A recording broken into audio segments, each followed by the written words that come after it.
Hi everyone. Code with Jagdeep में आपका स्वागत है। मैं हूं जगदीप सिंह। सो पीएचपी ट्यूटोरियल सीरीज का आज होने वाला है लेक्चर नंबर 6। और आज का हमारा टॉपिक रहेगा वेरिएबल्स इन पीएचपी। और इसके कुछ पॉइंट्स जो मैंने यहाँ पे राइट डाउन किए हैं उन्हें मैं कवर करने वाला हूँ, जैसे कि declaration of variable, definition of variable, scope, case sensitivity, types of variable and variables of variable, and उसके बाद कंक्लूजन। तो मैं आपको प्रैक्टिकली वन बाय वन करके दिखाऊंगा। पहले से ही मैंने सेटअप सारा कंप्लीट किया हुआ है, जस्ट आपको प्रैक्टिकली शो करना है। तो यहाँ क्रिएट कर लेते हैं एक file index dot PHP, can give any name, opening PHP tags और क्लोजिंग टैग। शुरू करते हैं। तो सबसे पहले हमारा जो टॉपिक है वेरिएबल डिक्लेरेशन। उससे पहले व्हाट इज वेरिएबल।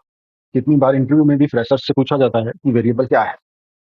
तो बुक की लैंग्वेज में मैं आपको बताता हूँ, वेरिएबल इज ए सिंबल और ए नेम और memory location that holds A value और यूज टू होल्ड वैल्यू। और वेरिएबल पीएचपी के केस में केस सेंसिटिव सेंसिटिव होता है। ये भी मैं आपको करके दिखाऊंगा। सो पीएचपी में वेरिएबल डिक्लेरेशन की अगर मैं बात करूँ तो डिक्लेरेशन करने के लिए सबसे पहले हम यूज करते हैं डॉलर सिंबल। पीएचपी में वेरिएबल डिफाइन करने के लिए डॉलर सिंबल का यूज होता है। Using symbol, dollar symbol, we define variable in PHP. For example dollar A, this is variable. और वेरिएबल डिफाइन करने का हमारा रूल नंबर सेकंड है, variable can start with character और विद अंडरस्कोर। तो इट्स वैलिड। अगर मैं लिखता हूँ डॉलर ए तो ये वैलिड है। डॉलर अंडरस्कोर ए, ये भी वैलिड है। और अगर मैं लिखता हूँ $1 इनवैलिड होगा।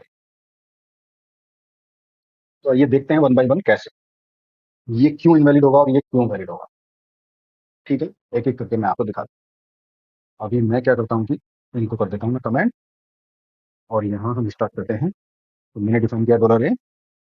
अभी ये डेफिनेशन है, सॉरी डिक्लेरेशन है। अभी बात करते हैं डेफिनेशन की। उससे पहले तो डिक्लेरेशन क्या है कि हमने एक वेरिएबल और कह सकते हैं कि स्पेस हमने बुक कर लिया है, लेकिन अभी हमने हमने ये अनाउंस नहीं किया कि हम इसे किस लिए यूज करने वाले हैं। सपोज डॉलर ए और मैंने लिखा इसमें 1। तो 1 क्या है, एक इंटीजर है। तो ये हो गया इसका डिक्लेरेशन। मैंने डिक्लेयर कर दिया है कि मेरे पास एक वेरिएबल है जो एक इंटीजर टाइप का है, क्योंकि पीएचपी में हमें वेरिएबल डिफाइन करने के लिए इंट डॉलर है इस तरह से नहीं लिखना होता है। हम खाली वेरिएबल असाइन करते हैं डॉलर ए इस तरह से। और वेरिएबल हम डिफाइन करने के बाद हम उसमें जो भी वैल्यू डालते हैं, जिस टाइप की भी वैल्यू हम उसमें होल्ड कराते हैं, वो वेरिएबल उसी टाइप का होता है। अगर सपोज करो कि मैं डॉलर बी, एक और वेरिएबल मेरे पास है, और मैं इसमें लिखता हूँ हेलो। तो हेलो क्या है, एक स्ट्रिंग है। तो मेरा variable B type of string variable है।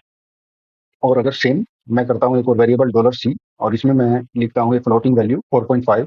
तो ये टाइप ऑफ फ्लोट है। और अगर मैं एक और वेरिएबल लेता हूँ डॉलर डी इक्वल टू, मैं इसमें लिखता हूँ ट्रू। तो ये मेरा वेरिएबल है बुलियन टाइप का। ये हुआ बुलियन, ये हुआ मेरा float. So this is the definition of the variable string type. और ये हुआ इंटीजर। ओके, तो डिक्लेरेशन हमने देखा, डेफिनेशन भी हमने देख लिया है।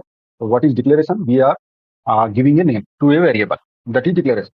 Definition of variable, we are assigning a value of a variable, that is definition of a variable।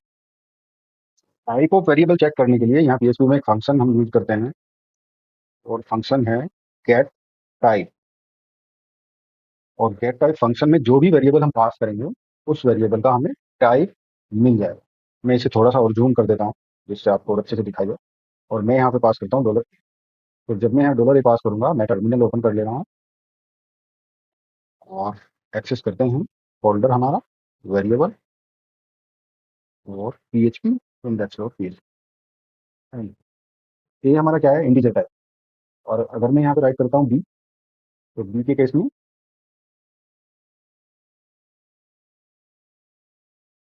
String. Same अगर मैं करता हूँ सी, सी हमारा होगा फ्लोटिंग पॉइंट या फ्लोट, और सॉरी डबल बिकॉज 4.5।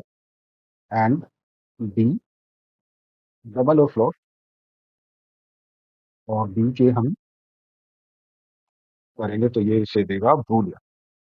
ओके, एक और हम ले लेते हैं जो हम नल वैल्यू के लिए हम यूज करते हैं, वेरिएबल ले लेते हैं ई, और जिसमें हम कोई वैल्यू स्टोर नहीं करते हैं उसे हम दे देते हैं नल। तो चेक करते हैं इसका भी टाइप, इसको ये क्या देने वाला है, नल। ओके, तो ये एक और टाइप है हमारे पास, यहाँ तक आपको क्लियर हुआ होगा। अब बात करते हैं वेरिएबल स्कोप की और case sensitive.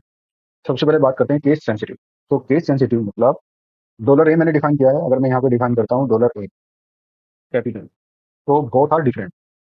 PHP case sensitive नहीं होती है, लेकिन वेरिएबल्स यूजर डिफाइंड जितने हम वेरिएबल यूज करेंगे वो सब केस सेंसिटिव होंगे। ठीक है, तो पीएचपी लैंग्वेज आपसे क्वेश्चन पूछा जाएगा कि पीएचपी इज केस सेंसिटिव और इनसेंसिटिव, तो आपका आंसर होगा PHP is not a cost sensitive language, case sensitive language, but variable are case sensitive.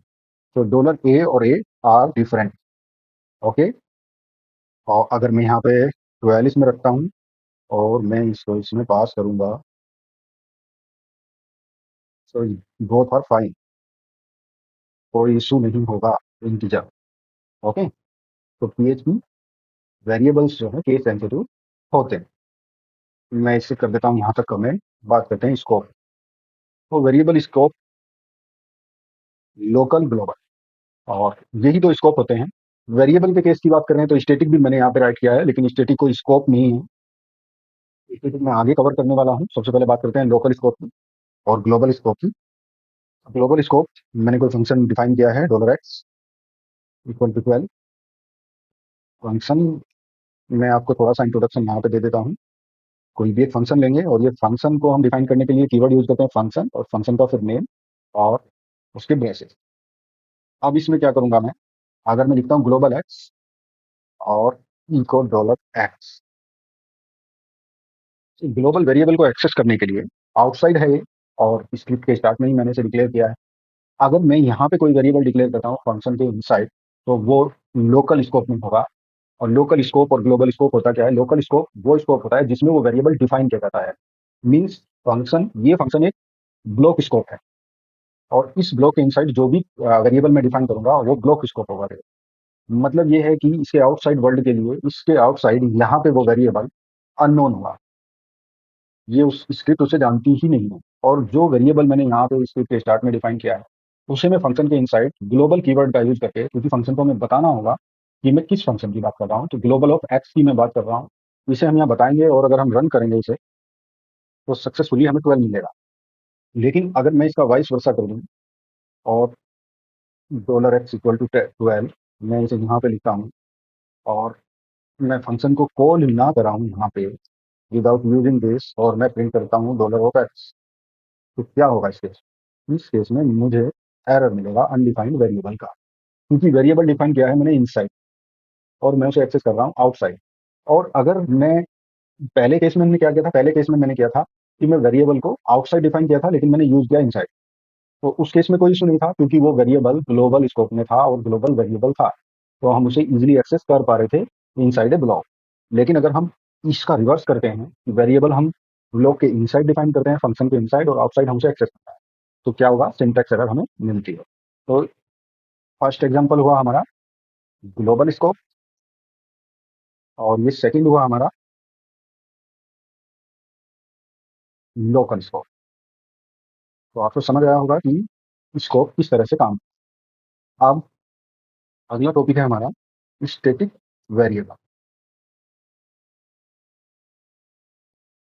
Static variable होते क्या हैं, स्टैटिक वेरिएबल वो वेरिएबल होते हैं जो फंक्शन कॉल में अपनी प्रीवियस फंक्शन कॉल के थ्रू जो भी वैल्यू उनकी होती है, वो उसे आने वाली फंक्शन कॉल तक रिटेन करके रखते हैं। मतलब प्रीवियस फंक्शन कॉल की वैल्यू नेक्स्ट फंक्शन कॉल तक वो रिटेन करके रखता है, सेम वैल्यू उसकी वहां पे रहती है।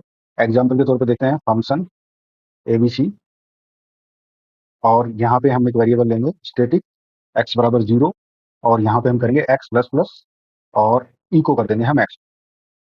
ठीक है, अभी क्या करते हैं, हम इस फंक्शन को कॉल करते हैं function, sorry, only we need to write ABC.